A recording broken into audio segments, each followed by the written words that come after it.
Now, what upsets me about Jonathan Martin is he's now trying to regain his life because people will forever look at him like the 330-pound man that got bullied, right? And he doesn't want that anymore. He feels like he's strong enough now, but you let Richie Incognito not only be thought of as a bully, and I never looked at it that way, right? The first thing I thought was, at some point, listen, ass whippings happen, but you can't be scared to take a loss.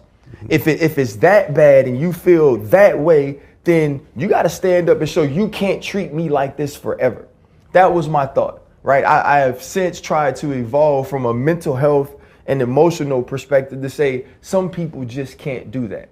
And then within the locker room, whether it's coaches or players, I got to know how to deal with Channing if I'm a leader. I got to know how to deal with Fred if I'm a leader. Obviously, Richie Incognito wasn't evolved enough for that. His father, though, Gus Martin, in the story that they wrote, he played a voicemail, and so they transcribe it. When you read it, it doesn't give you tone, yes. Right? It doesn't give you intent, right? And so for me, I know no white man ever walking the face of the earth can think it's cool to joke with me like that, use the word like that, use the word at all without us having an issue.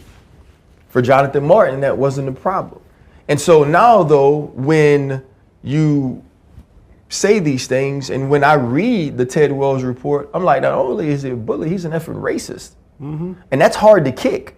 And that man lost a year for that. Now, I don't believe that this behavior should take place. I don't believe you should treat your friends that he said I was a mentor. You shouldn't treat your friends like that. You shouldn't treat your mentees like that. You shouldn't treat your youngins like that. But we all know there is a rite of passage in the way that you are treated in this league because somebody treated us like that, right? And then we learn from our OGs how we're going to treat the next person. And so the only thing for me is, yes, Richie Incognito, you was an asshole.